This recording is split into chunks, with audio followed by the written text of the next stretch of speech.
This week, it's episode 263 of the Weekly Exchange, where we talk about Age of Wonders Planetfall, Endless Legend, Warhammer 40K Gladius, Astra Exodus, the new Steam user interface, and much more. So stay tuned.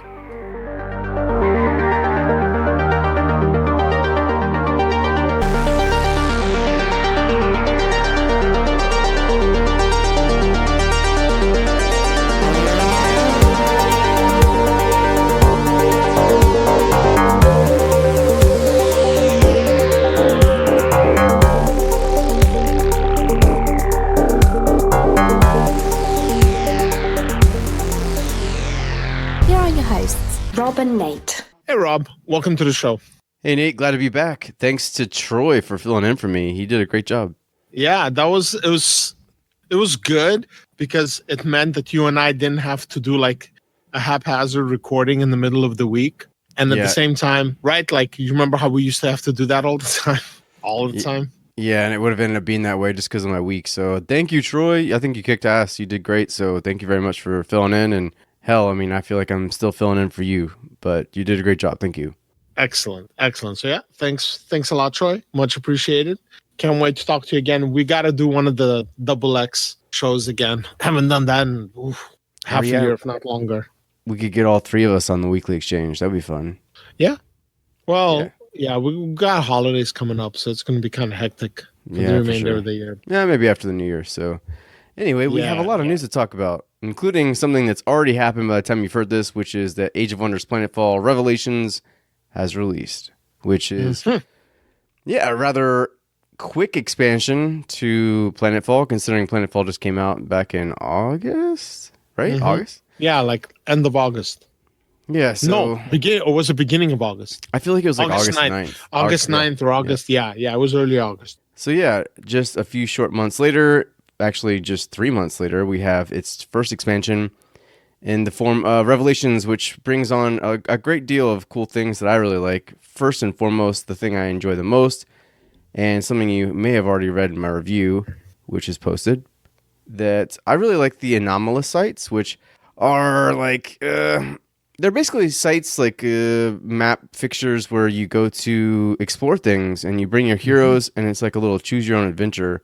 And it fleshes out the lore of the game, but it also provides some really cool benefits. And sometimes you screw things up. You choose the wrong thing, and you end up having to fight a fight that's either really difficult or maybe even unwinnable. But other times you can make the right choice and uncover a really cool item or a cool mount that you wouldn't get anywhere else. And those are really cool. But there's a lot of things I want to talk about that. So let's wait until the end where we talk about games we're playing. Okay, sounds good. Let's see. Go ahead. And then next up is the Endless Legend came out with its Chinese update. So it localized the Chinese, and that was something you and Troy talked about, but you may not have mentioned the new NPC faction, which is the Magte? I guess that's how you pronounce it. I'm going to go with Magte.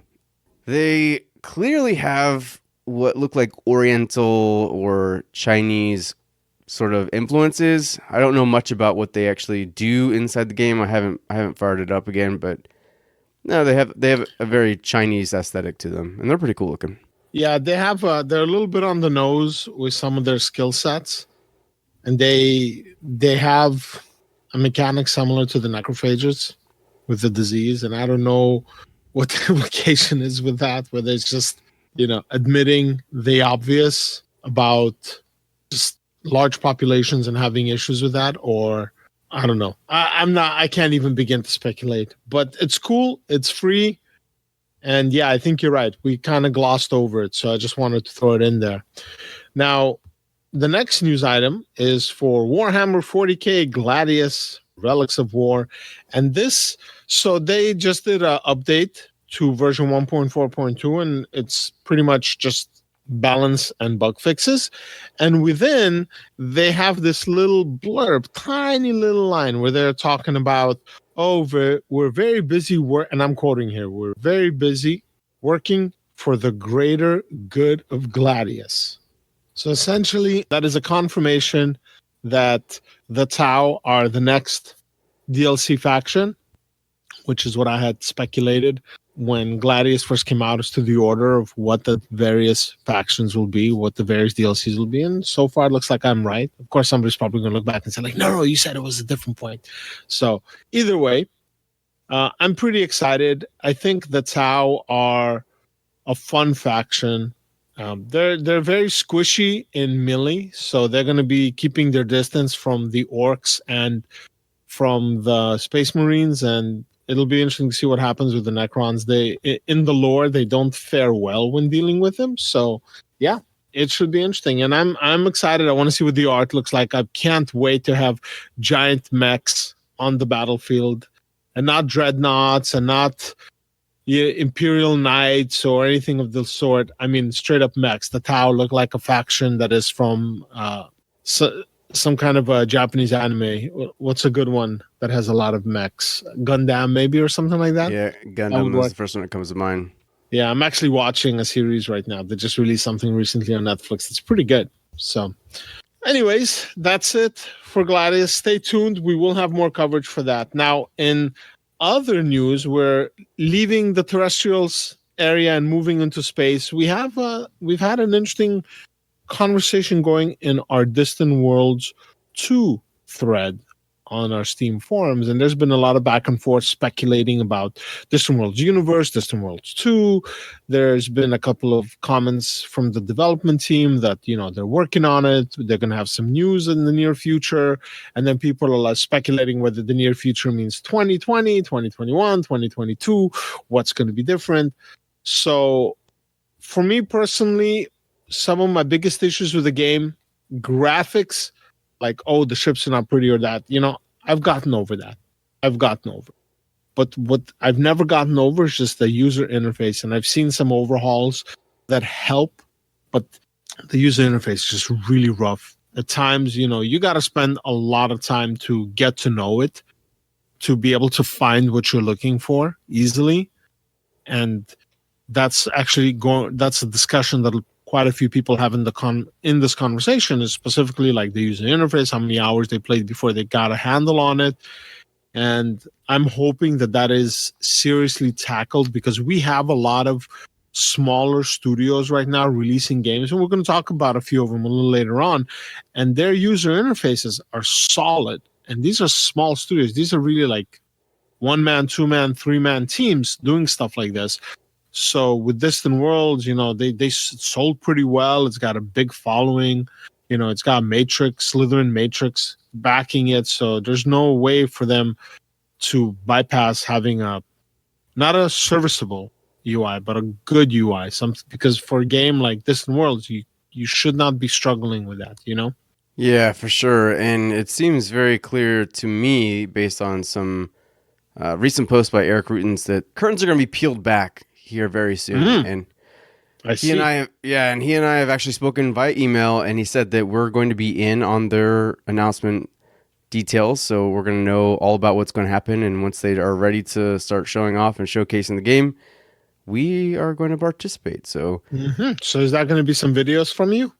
I don't know what it is. I have no idea what it means. He has been pretty mum about what that means. So I don't know if that is just that he's going to have some preview screenshots, or if there's going to be some video or what. I don't know. So he says that he's working out the details and he'll get back to us soon. But it's exciting to know that Explominate will be a part of that, and that we will know something before the end of the year. That's definitely what he said. So okay, well, then that puts it at some kind of information in 2019.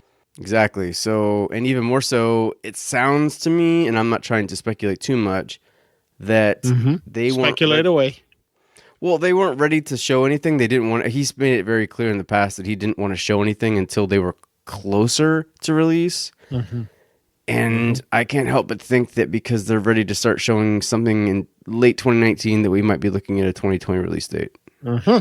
There you have it. Prediction from Rob: 2020 Distant Worlds 2. Yeah, I'm thinking late 2020, maybe like November 2020. So. I hope so, and I really do think that they're very well aware of the fact that their UI blew, to put it nicely, and that it was. There's no nice way of putting it. There's no nice way. It's either good or not. Well, and it was a barrier to entry for most. Like it was just if you weren't willing to put the time in to figure it out, you weren't going to play the game. And For me, the only reason that I did is because I watched Dastastic, which was like Das 24978 or whatever he was before. 246810 Yeah, something like that. And or 02468, I think it was, or something like that. yeah, whoever he was before Dastastic and or Tactics or whatever Das Tactics, he's the only one that really got me into it because I watched a few of his videos and I was like, wow, this is actually starting to make sense. And then I picked it up and yeah, it ended up being one of my favorite. I mean, granted, it is not a very pretty game, but he did make some mods that made it look a lot better. And then there were graphics mods for the ship models and graphics mods for the aliens and all sorts of things that just made it a lot prettier to look at. But yeah, Distant Worlds 2. We're going to get more information sometime this year, and then I'm guessing next year for release. Okay. Sounds good. So I'm excited about that. And then we have by the time you've heard this, we've already had an exclusive preview of Astro Exodus, which not only incorporated a nice little written preview, but some more videos from me, and also what we weren't able to say until now, and you've already heard this now, hopefully, that we are able to invite up to 100 people into the Astro Exodus beta. So they've given us exclusive spots to invite people, and hopefully you guys take advantage of that because it's a pretty cool and big deal for us and for you guys. For them too. Yeah, for sure. But you can join in the Astro Exodus beta and check it out and see what it's like, and then maybe provide some feedback as to what you do and don't like. But it's shaping up to be something pretty solid, pretty special. So join, play. Absolutely. All right. Well, let's talk about Stellaris. So this week in Dev Diary number 160, it's called Origins Full Reveal, and they focus on Origins. Basically, this is part of, I believe Origins is part of the free features or the free content that's coming along with Federations, or most of the Origins, and a few of them will be locked behind the paywall because they're part of Federations. So, yeah, just essentially, to clarify, right? There are some Origins that will be free, and then each of the expansions appears to have had some of the Origins paywalled behind them. So, like, if you have I was going to go over that. I was going to talk. Okay. Okay. My bad. You beat me to it. My bad. It's okay. It's okay. You beat me to it. So, anyways, what are Origins? Well, here's the thing. When you're playing Stellaris, or I won't say you, I'll say me specifically. When I play Stellaris or any game of that type, Thea 2 comes to mind, or even XCOM, where I get to write like a narrative. I get to write. No, I mean, this is any space game. You can do that. Or whenever you make a custom faction, you write a little blurb, what they're about, and you're almost like either role-playing it in your head or playing through it as you're going through the game, you know? So here, they've taken it a step further, and they're linking the Origins to your... So essentially, you kind of already have that when you're setting up your species, in a sense, but now it's more official, and now there's consequences to it, I guess would be the right word. So, for example, let me find one that looks interesting. You know what? I'll just grab the first one. So, let's say your origin is a prosperous unification. So, prior to this release, it didn't really mean anything. You could fine-tune the beginnings of your species and get a couple of bonuses here and there. But if you're doing it with the new content, then it will automatically start you with 4 additional pops and 2 additional districts. So you automatically already have it. You don't have to spend time fine-tuning things. If you want to play as a prosperous unification, there you go. Now, let's say you had Utopia. You bought Utopia. That was what, like the second DLC? Yeah, second. Yeah, second sounds right. Second. I think it was the second major one. So if you bought Utopia added like robot races and things like that. So they had stuff. So there's 2 for Utopia. Mechanist, which is you start with 8 pops being robots and the ability to build more. Normally you don't have that. You actually have to research that within game before you can get to that point. Or if you had Syncratic Evolution, you start with 12 pops of a different species. And Syncratic Evolution is when you have 2 different major species coming up together. So you have, you know, it would be, if on Earth it was something that it could be like humans and some other species, or like Neanderthals and, you know, Homo sapiens coming up at the same time. And Well, anyways, you get the idea. So each of the DLC gives you a couple of different ones. So maybe it's kind of an incentive to get people to fill out their back catalog, which okay, I understand. I see it. I appreciate it. But at the same time, it's it gives Stellaris more flavor, and I think it gives a little bit more direction, because as it stands right now, you have some species packs, you have some built-in adventures, but the game feels a little listless. This might help address that a little bit. Maybe. I don't know. I'd need somebody who's an avid Stellaris player to chime in and say otherwise, if I'm right or if I'm wrong, or if I have no idea what I'm talking about. But at least this is what it looks like to me. What about you? What do you think? Admittedly, Stellaris is a game that I go to after every expansion and then bounce off of after like 10 hours. So I'm not really the Stellaris expert I should be. And I can't help but think, and this is something I mentioned before in another episode, but I can't help but wish that this would be an opportunity for Stellaris to add really cool, very distinct and unique victory conditions that are tied to these origins. I really wish, there's that cool, I think there's one of them that's like the exploding planet challenge or something like that. Oh, are you talking about if you are a species that's basically spaceborne and you got your habitat over your destroyed planet or something like that stores the bottom of the list? No, there's one. It's like literally called an apocalyptic planet or something, and you have 64 years to get off of it before it explodes.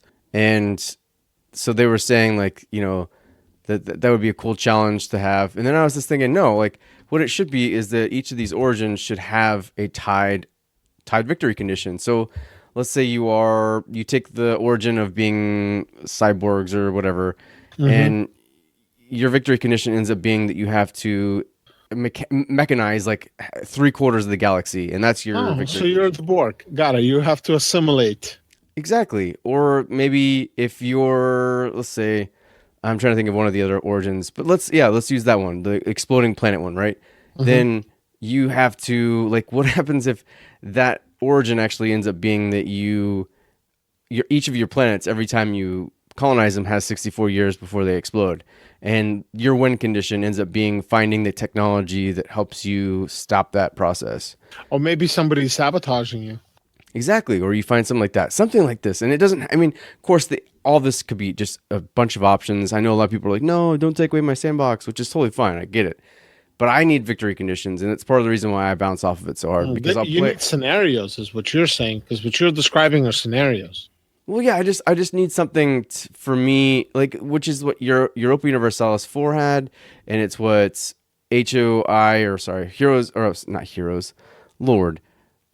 Hearts of Iron? Thank you. Good God. I was like, what is that? Hearts of Iron 4. Each of those games have little missions, they kind of keep you focused and give you a direction as to where you should go with your game. And I need that from Stellaris. I know that most people are like, no, that's what's great about Stellaris. But I think that there are a subset of players that are like me that feel aimless in Stellaris and would need, or could just use that option. Give me a couple rules or a couple victory condition milestones that I need to accomplish so that I can win the game and then move on to the next one. Do it. Make it happen. I think this is a perfect opportunity though. So they're laying the foundation for something that I really think could help them get to that point. And again, it could be completely optional for everybody, and that's fine with me. But give me victory conditions or give me death. Okay, well, when you put it like that, I think you should tell us about Stars and Shadow. So Stars and Shadow just came out this crazy Shadow update, right? On a Saturday night at 5 p.m. And it is really, it's just a bunch of fixes and quality of life things. Right now you can pan around the map while the AI is taking its turn, which is, I guess cool. But a lot of the other stuff it is cool. It is cool. No, yeah. You get to do stuff. You get to do stuff. Right, yeah, because sometimes those AI turns can take a few minutes. Well, maybe not even a few minutes, but 10, 20 seconds. But, for the most part, the update there is a balance update. some quality of life things, some fixes and stuff like that. But it's just weird to see it, I don't know, late on a Saturday night. But it's very clear if you go to their forums that they are gearing up and probably working really hard on their next expansion, which, sounds like it's really, really focused on terraforming and a new race. So I'm excited for that. Yes. And you really enjoyed the game, and a bunch of other Expromenade staffers enjoyed the game. So they definitely hit more than a few right notes for Stars and Shadow to be a good game. Yeah. I think when we did the game of the year, it definitely got 1 or 2 votes even for that. Well, and what's even more exciting for me is that it sounds like the 2 developers are really just committed to doing this for a while, because as they say and as they see it, like, it's not really anything that they expected to be rich off of, but they really just believe in the game and want to see a certain level of content in there. And I know that this DLC, this next one that's coming up, isn't even the last DLC they have planned. So excellent. The previous one was good. Yeah, the previous one was great. I thought the new Tinkers faction was, you know how I like asymmetry. It was asymmetric and fun and unique to play. And I genuinely appreciate the graphic style, and I think it's something that I could always go back to. So long live Stars and Shadow. Long live Stars and Shadow. Okay, well, that pulls us away from the 4X gaming space. And this week I want to throw a shout out to Starpoint Gemini 3. It's still in early access. The developers are actively working on it, and they just put out update number 2 that's off of their roadmap. And it's pretty substantial. They're adding a crafting system in there for additional customization. They added a radiation mechanic, which makes perfect sense, because in space, that's probably going to be one of our biggest problems, hurdles. And there's more to that. If you're playing the game, you'll see it. And if you're not playing the game, you should check it out, because the second game, Starpoint Gemini 2 and Starpoint Gemini Warlords, are fantastic games. And then they did a whole bunch of AI work, which is great. And then they did a lot of rebalancing. And then they did overhauling, especially on the flight mechanics. And then they made all kinds of changes, lots and lots of changes. Many of these are based on community feedback. And something I noticed when I was preparing the notes is that the ratings were not high. And I'm like, that's ridiculous. I mean, why? This game is really good. And then I read some of the things that people said, and I'm like, okay, I can understand. And then looking at this update, I'm like, well, the developers were definitely paying attention to the feedback, and they're addressing what the beta, the early access players are commenting on. And that's, bravo on them. Good job on them, Very important when the developers, especially during early access, listen to their community, because the whole point of early access is to get feedback from the hardcore players, like just people that just walk off the, proverbially walk off the street, are not going to do early access unless it's a title they know and they want, right? Right, and I was actually kind of surprised to see that they're no longer being published by Iceberg, because I was going to say that I might reach out to them and see about maybe getting a hand on that. And I don't know, those kind of games really I get into those games. I really like the space RPG adventure games, and I enjoyed Starpoint Gemini too. And so wait, they're not being published by Iceberg? No, they're self-published. I just saw that. I did not notice that. Yeah, so I don't know. Oh, okay. Iceberg has been doing some. This kind of takes us off the topic, because we get updates. I get updates from them. I subscribe to a lot of their stuff, and they've been doing like a whole bunch of games that I'm just like, oh, okay. There's a whole lot of first-person stuff in there, and I'm just not a first-person player. Yeah, they've kind of a lot of horror stuff and things like that, and I'm just like, okay. They've definitely expanded their repertoire, and I think that they've also kind of culled things that didn't work too well. So, like, if there were, and maybe Starpoint Gemini 2 is or Starpoint Gemini period was one of those that just didn't do very well for them, but they've definitely cut off some of the baggage. I don't want to say it like too meanly, but Starpoint Gemini did well. Did it? So I don't. Maybe they just decided that this is going to be their chance to publish themselves. And I will say that. Let's see if I can get away with saying this. Yes, I can. That come tomorrow, Iceberg has an announcement of a game that they are publishing that is near and dear to my heart, and I'm very excited for it. Uh, hmm. Okay, Yeah, now I'm curious. I'll tell you offline, but Ooh, okay. and The yeah, anticipation grows. it. I've But been NDA'd. I see. yeah, you'll know very soon. But the rest of you guys will know tomorrow on Thursday. So stay tuned for that. It'll be a cool announcement, and you'll know exactly why I care about it when you see it. Okay. All right. Well, that's it for the main stuff. So let's talk about the what is game of this week, and that is Command Modern Operations. Now, this is a game that's being developed by Warfare Sims and published by Slytherin. And this is a war game. This is, ooh, okay. So in the past, probably maybe two, possibly three different occasions, Troy and I talked about some games that Slytherin is putting out that are so technically complex that you have government agencies using these games to train actual military personnel. Well, this is one of those games, and the UK has I believe it's the UK. They have a program where Slytherin provides them with this software, and they basically use it to train their various soldiers, command staff and whatnot. That's how much detail is in this game, and I'm just like looking at it, and I swear to God, this looks like I'm watching some kind of Tom Clancy, but not the first person or third person shooters, but like watching like a movie based on his books. And if you look at the comments, it's pretty up there. So some of the people that don't like it is that, oh, this game is too hard or it's crashing. Okay, well, you know what? Games this complex will have issues, and I'm not excusing them whatsoever. But as far as the game itself and like what it presents, it's just like I'm not embarrassed to admit it that it's overwhelming to me. It's like this is, sometimes there's games that just have too much detail.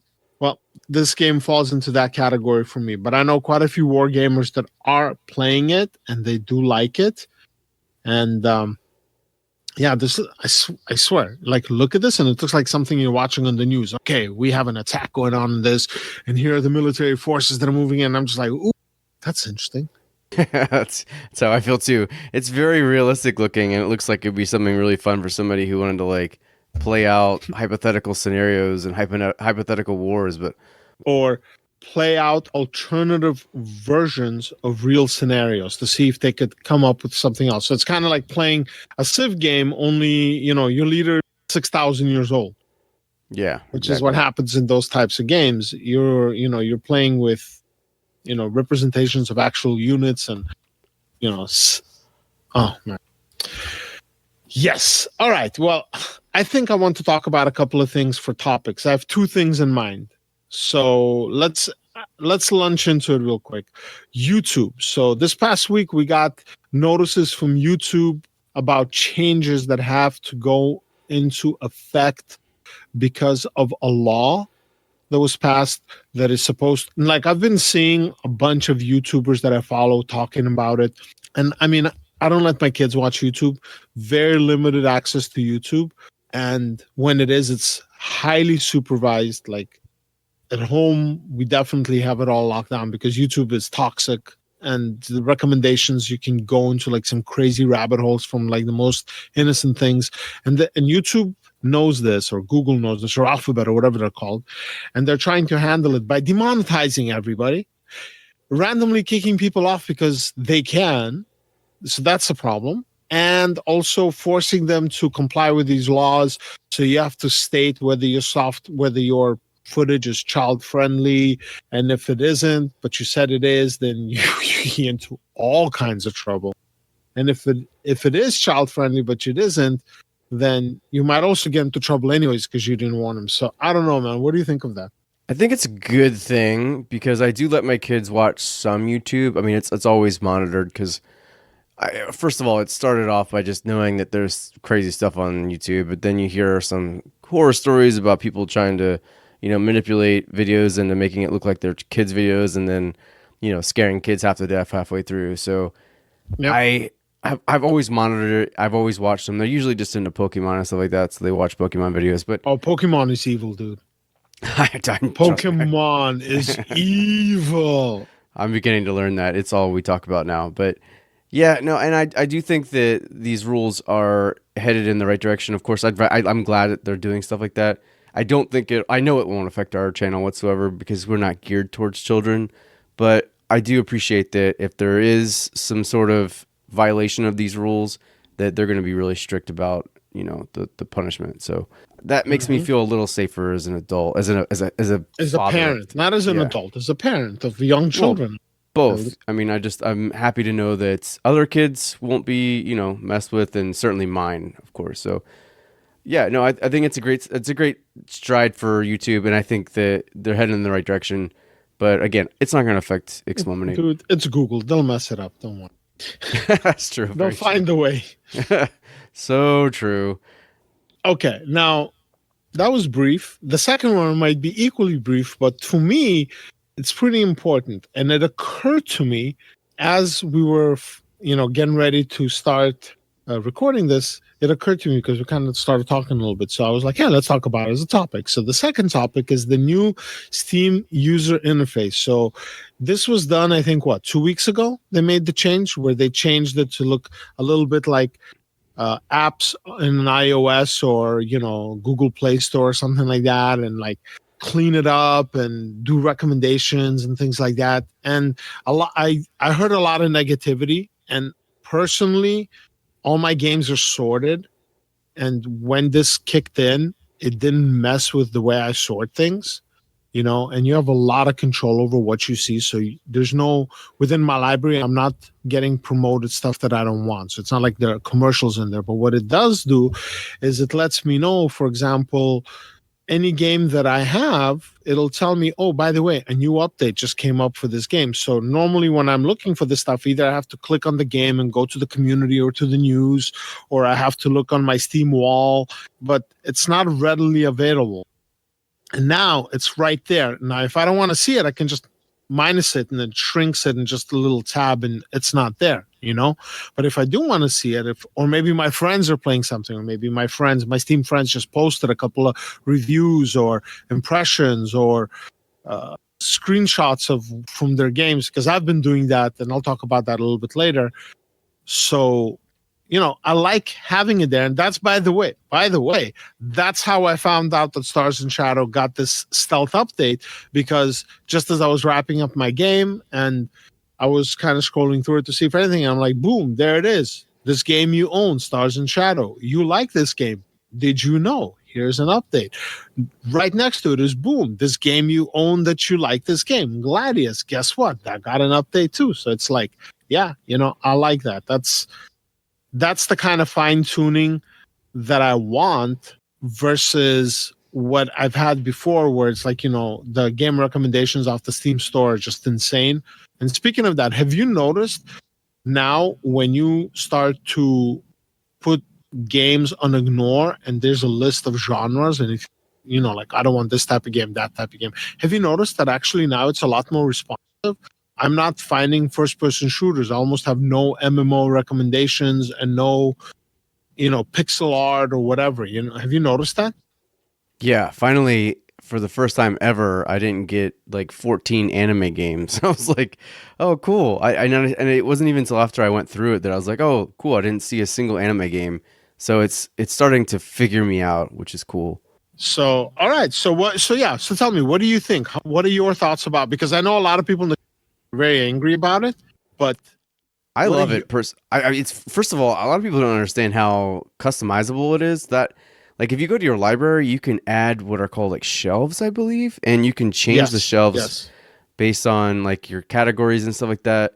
And what I really, really like is the top shelf, the thing that it was the initial setting for mine, and it stayed that way because I'm not moving it. But the top one shows me the updates that have come to my game, like you were talking about. Yep. And I can click on those and then quickly find out what's in them. Like the patch notes will be, links to that. And I love that. I love seeing that. And it's easy for me to figure out what my games are doing. And, it's also easy for me when it comes time to do the new stuff, because I'm just like, all right, which games do I have that are being updated? Our And secret is out. People will yeah, know our secret. I know we won't have a job anymore. But no, it's really cool because I like just recently I had noticed that like a small update came up to one of my games and I was like, oh, what the heck? But I just went to my library and immediately saw it in my top bar and I was like, oh, cool. And I clicked on it and saw it was up and I was like, wow, that's so cool. I don't have to go through like 14 steps now. I just literally go to my library, click the little icon there and find out what's Yep. going on. Yeah. Yeah, no, I'm a huge proponent. I like it a lot. Some people are reticent to change, and that's fine. And that's not all of it. I know that some people have legitimate complaints about it because they had the way they did things with the other one. Yep. But for me, the new UI is fantastic, and I like Yeah, it. me too. I don't mind that it's a tile system because Yeah, it's a tile system that I like.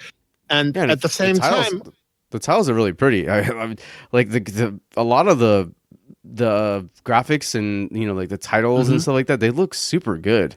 So it's clear that they've gone to these developers ahead of time and said, hey, like we're gonna do this like almost like book like graphic for your Mhm. game. Mhm. Give us something you want and we'll put it on there. And I mean Yep. I'm looking through my library right now and most of them, the vast majority of them have a very nice looking like book cover. And I like Yep. that. Yep. And it's front and center, but here's the thing. For me, I have all my games. Every single game in my library is sorted into a particular category, and all of that is on the left-hand side. It's like each category is a line, and if I want to open it up, I click on it, and it opens up the column with everything. And when I click on it, then that shelf gets put front and center. And I like it because if you have 30 games in your library, that's already a lot of games. Most people will never play it. They have it. I'm certainly guilty of that, but they'll never play it. But even 30 games is a lot. What if you have 150 games? That's even more. What if you have 400 games? That's even more than that. What if you have 1,000 games? How do you keep track of all that stuff? Games just disappear. On the one hand, here's the thing. Steam is a marketplace, right? Valve is selling games through their Steam marketplace. But if you're selling a product that people just buy and don't use, at some point they just stop buying stuff.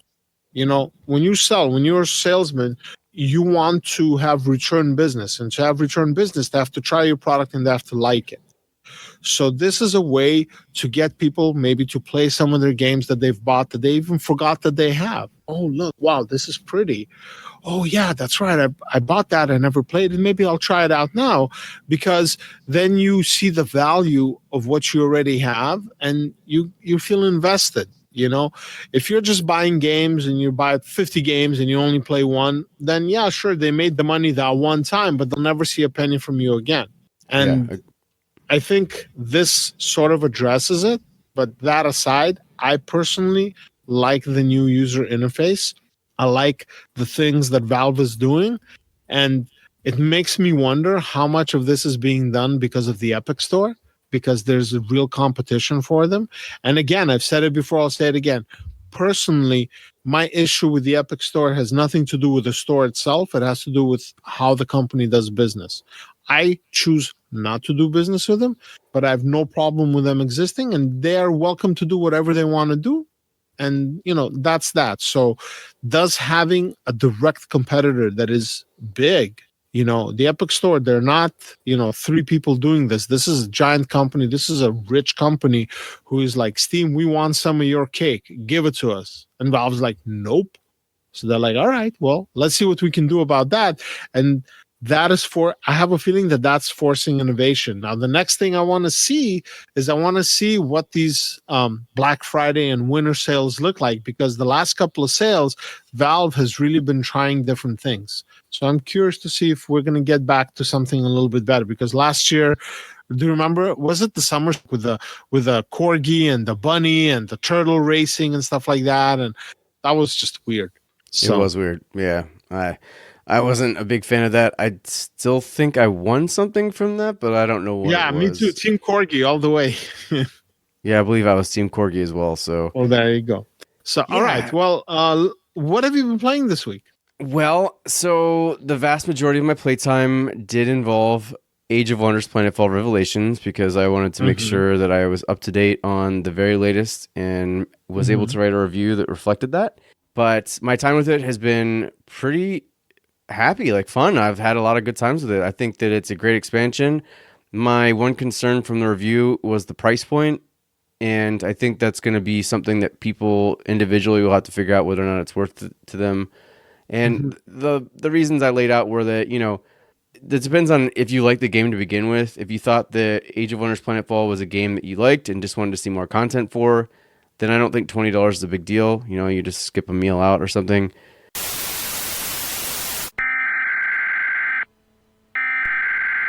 We interrupt our program to bring you this important message.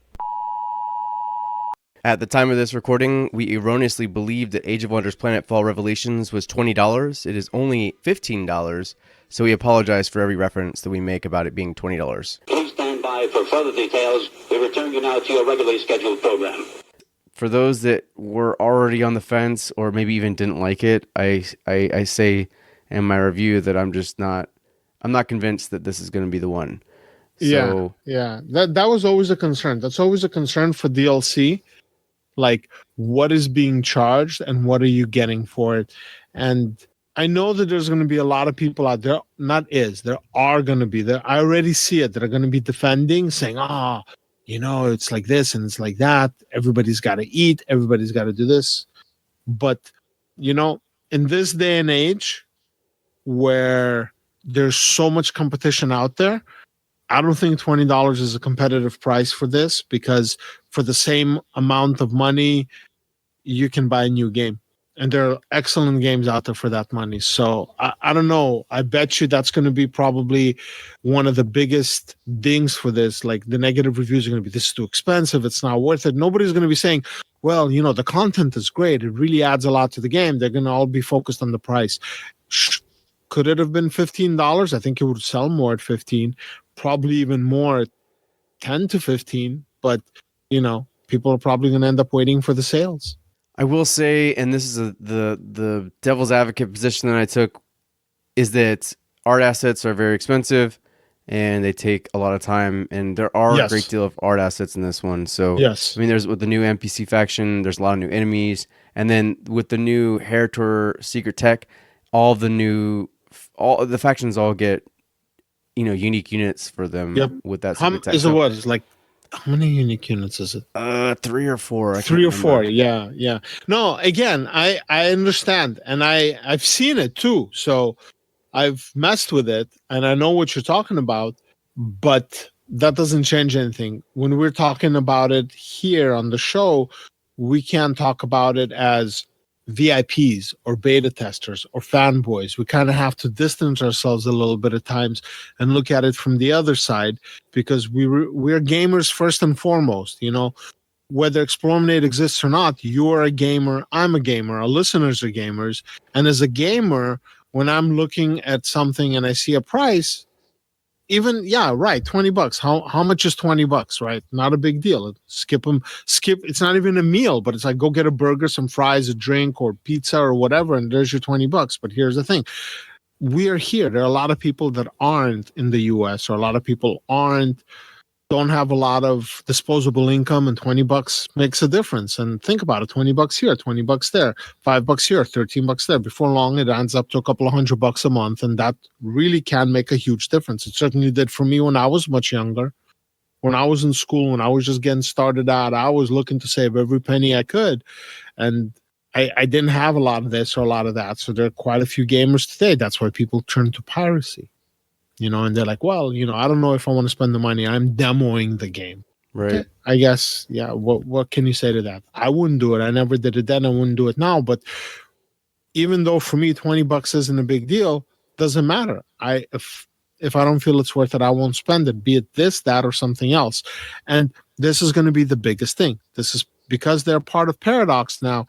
Every single piece of content they're going to release is going to be like, oh, they're going to have 450 DLCs in the next 6 years. They're going to charge us for every little thing. And it's not fair, because, Triumph really put a lot of work into Planetfall, and it's a fantastic game. And it's one of the main candidates for Game of the Year for Explominate. And I know that we'll have to see how the voting goes, but there's definitely going to be, if it's close, it'll be a contentious vote for Game of the Year. But yeah, it's fantastic, and I'm very curious to see how the community reacts. I mean, I can already tell who's going to say what, but I want to be not proven wrong, but I want to be wrong in that, you know? Yeah.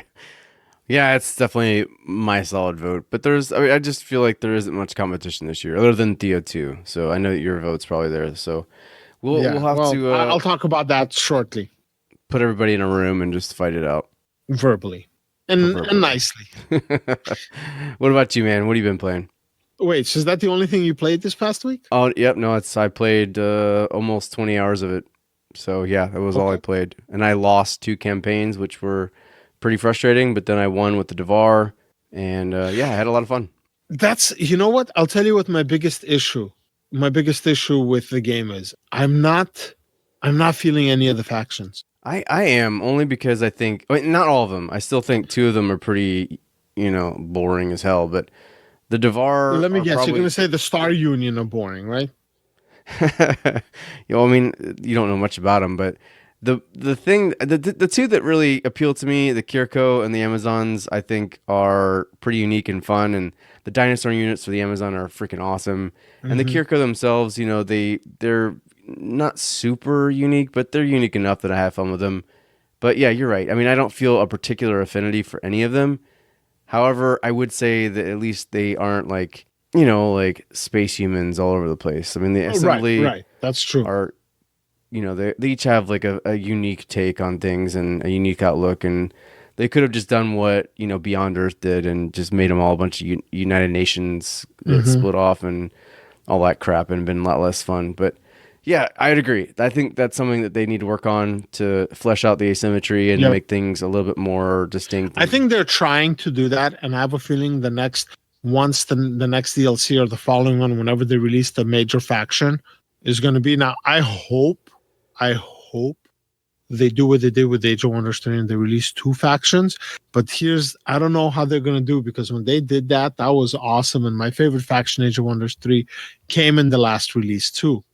So we'll see. But yeah, like for me, I like the Amazons and I like the Star Union. But the only reason I like the Star Union is because I was playing with my kids this whole summer, and we were doing all these Lego adventures, and I basically did like an Age of Wonders campaign throughout the summer, and I was buying all these Lego space sets that like 7 years out, the Galaxy Quest sets, which are really, really cool, and it looks just like the Star Union. So, I mean, you remember I sent you some pics of what it looks like. That stuff's pretty cool. So that's why I like them. But yeah, like they're not exciting. The Amazons are kind of interesting, but still pretty human. Nothing really just says, hey, I'm different. So that's for me. That's like one of the biggest things, is the fact that they're kind of similar. But okay, all right. Let me tell you what I've been playing this week. So this week I played 3 games. I've been playing Humankind because I've been collecting my thoughts and I want to give some feedback to Amplitude as a VIP. So I've been doing that. Can't really talk about it. So I've been playing Thea 2, and their timed event has ended. That was a fun event. They put some nice work into it, and it's going to be very similar to what Amplitude does with Endless Day, where there's going to be a period each year where the event comes back, and you're going to be able to play through it if you want to. Though, I believe that there's going to be a mod coming out from the community which will either permanently turn it on or have it happen during a particular time in the game, or you just turn the clock on your computer, the internal clock, and then you can play it as much or as often as you want, because that's the same thing that you ended up having to do with the Endless game, with Endless Legend, Endless Space 2 and whatnot, Dungeon of the Endless. You could adjust it that way. So yeah, playing Thea 2, and then I've been playing a lot of XCOM. Awesome. And I knew you were going to say that. Yeah. Well, if you're a friend of mine on Steam, you'll see me posting the screen grabs and like little blurbs about what happened. And oh my God, I'm in this current campaign. I'm having so much fun. It's just, yeah, it's an awesome game. I'm very excited for XCOM 3. Like, we were kind of laughing about it last week, and it's just this posting. So, but yeah, I hope they are working on it, because I loved Enemy Unknown / Enemy Within, which is the reboot XCOM 2012. Was it 2012? Yeah, I think it was 12. No, was it? Yes. Yeah, it was. Yeah. 7 years now. And then when XCOM 2, remember when we went to Fraxicon where I was trying to pump them for information over there, and they're like, no, we're not. I'm like, yes, you are. You don't know it yet, but you're going to talk about XCOM. So, yeah. So, oh, man, so much fun. Definitely check out some of the screenshots. I have some fun screenshots. But yeah, and mostly that's it. Just those three. And that's saying a lot. And in about a week starts my crunch time for the next month. So that's why I'm trying to get as much XCOM in as I can right now, because I have a feeling after Thanksgiving I won't be playing much until after New Year's for about a month there, 5 weeks or so. And that's it. Speaking of XCOM, I did put my feelers out to that game that shall be not mentioned. Mm-hmm. Oh, they published it. It's coming next month, I think, isn't it? It is, and I was hoping to get a review build, but I haven't heard anything back, unsurprisingly, but that's fine. Well, hopefully we'll get something, and I can tell you whether or not. Weren't you a moderator for their Reddit or something like that, or their Discord channel or something like that? I am still a moderator for their subreddit, but I do not get involved anymore because it's so vitriolic. So I just sort of let the place burn down. It's fun. They expected me to like do something, and I was just like, I can't. It was so time consuming, man. Like there were just so many unhappy people, and I could not. I mean, like I'm one of them. Emotionally, but I never went there to start drama. I saved it for Twitter. I got blocked on Twitter. Emotionally, it was so draining, and not even because I was all invested, but just because it was like every day I'd log in and there'd be some moderator message to us about, like F you, and we're like, hey, we're not even Snapshot employees, and they're like, I don't care, you're involved, so for you, and we're just like, oh my god, all right, you know what, I'm done. I'll be a moderator, but I'm just gonna mute this whole subreddit, and that's what I did. Okay, well, I'm not excited at all. Yeah, we'll have to see if it's worth all this hype, but I have a feeling it's not.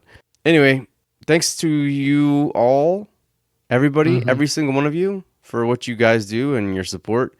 Everything that you do for us matters so much. It's the only reason that I keep doing all of it. Honestly, there's been some days when I'm like, man, like that Chris Park interview was lengthy. It was like an hour and 20 something minutes. And I honestly was like, wow, I don't know if I can edit this whole thing. But the fact that you guys are big supporters and, are just super awesome to talk to and be around and shoot the shit with. And clearly we have your support, and that made it something that I could get through. And Chris Park's an amazing dude. It was a great interview, but it was detail oriented. Good grief. Yeah, it was very, and he also likes to say a lot, which got in the way of my enjoyment. So I was like, all right, I need to fix this. And so I did a lot of editing, and I think it came out pretty well. So, outs. You did a lot of outs. Yeah, I did a lot of editing, outs. Yeah, it took. I think that editing process took over 3 hours. And I have a quick shout out to Battle Mode, who heard a few things that I'd missed after I sent it over to him, and he, I guess, is somebody who has some editing experience and was able to edit it and send it back my way. It sounds way better, and I appreciate it.